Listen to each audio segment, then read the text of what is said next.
झी5 आजच सबस्क्राईब करा आणि पहा तुमचे आवडते शोज। हे काय चाललंय माझ्या आयुष्यात? गळ्यात मंगळसूत्र असताना लग्नासाठी एखाद्या मुलाला कसं भेटू मी? काल माझ्यासोबत काय घडलंय हे आईला सांगायचा प्रयत्न केला, पण नाही सांगता आलं। पण त्यानंतर काय केलं मी? त्यानंतर तसा प्रयत्नही करावासा नाही वाटला। अजून किती त्रास देऊ मी आई बाबांना? माझ्यात नाही आता हिम्मत। पण मग काय करू? कोणाला सांगू? गाडे पाटील, त्यांना सांगू का? कदाचित तेच माझी काहीतरी मदत करतील।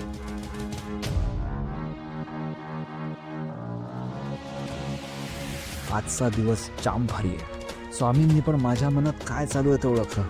आता सगळं छान होणार आहे।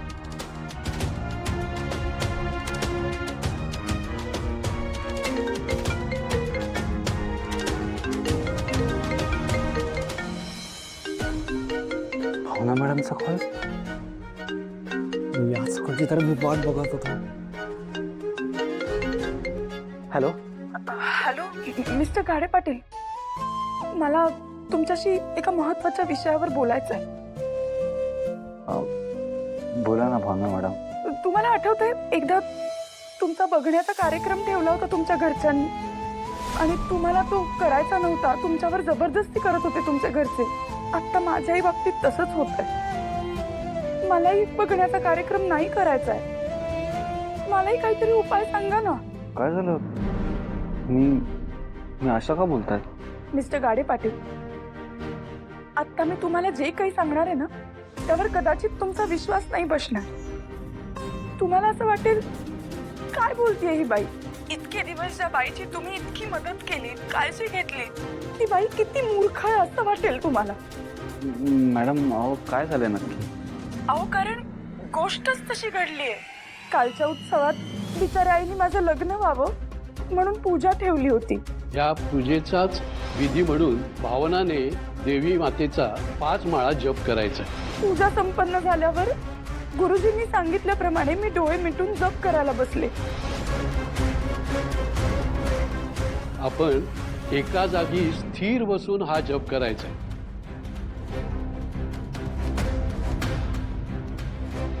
काहीही झालं तरी डोळे उघडायचे नाहीत असं मला सांगितलं होतं, आणि मी पण अगदी मनापासून डोळे मिटून जप केलं। माझा जप करून झाल्यानंतर जेव्हा मी उठले ना, तेव्हा मला माझ्या गळ्यात मंगळसूत्र दिसलं।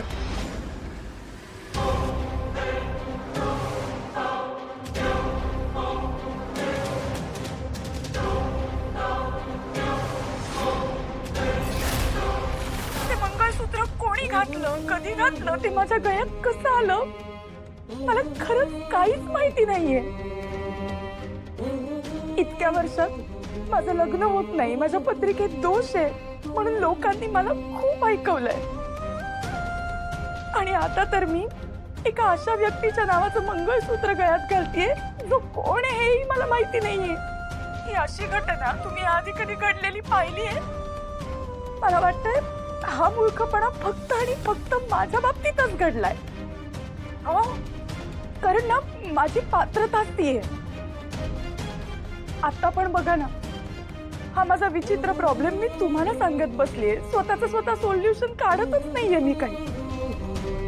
मला सांगा, या अशा विचित्र प्रॉब्लेम वर तुम्ही तरी मला काय सोल्युशन देणार आहात?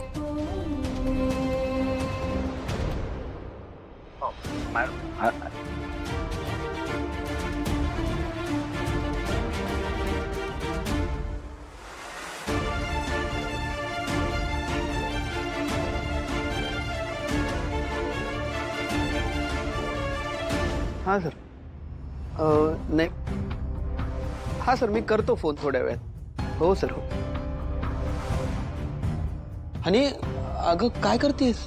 अरे काही नाही रे, भावना ताईला बघायला येत आहेत ना, म्हटलं माझ्या दागिन्यांमधलं एक कुठेतरी साधी चेन घालेल। ए बट हॅरी, आज साडी कुठली नेसू रे? एक मिनिट, ही नेसू कशी वाटेल? नाही, खूपच साधी वाटते नाही? ए ही साडी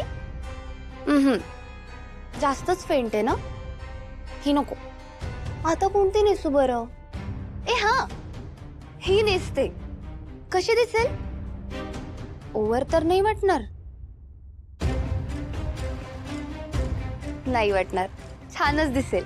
बरं एक काम करते, याच्यावरती गोल्ड चेन घालते म्हणजे ओव्हर नाही दिसणार. काय म्हणतोस?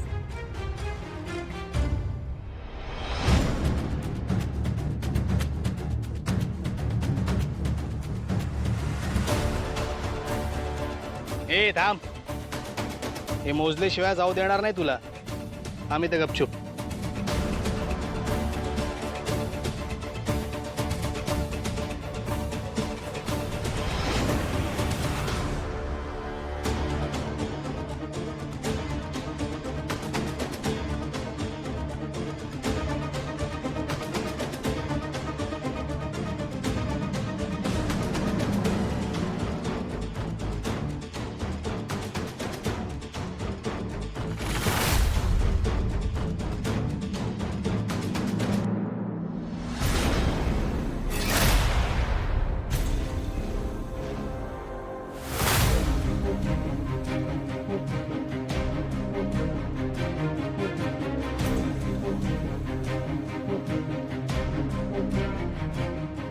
हॅरी, हॅरी, अरे हा हार इतका हलका का लागतोय?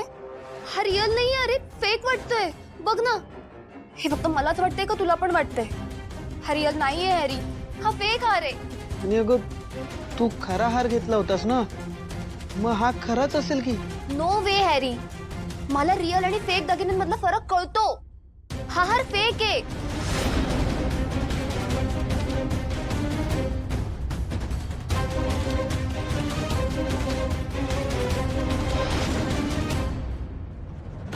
असे सेम दागिने मला बेंटेक्सचे करून हवे होते, मिळतील का? हो मिळतील ना.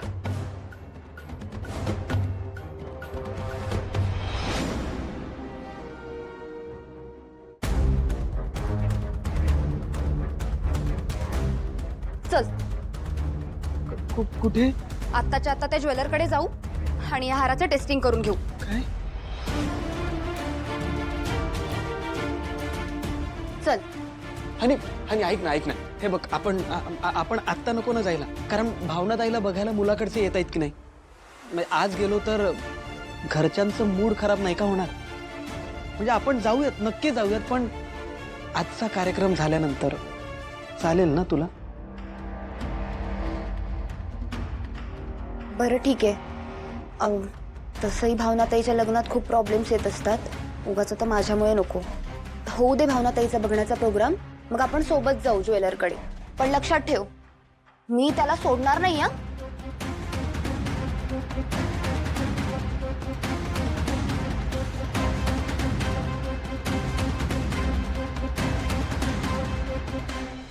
झी5 आजच सबस्क्राईब करा आणि पहा तुमचे आवडते शोज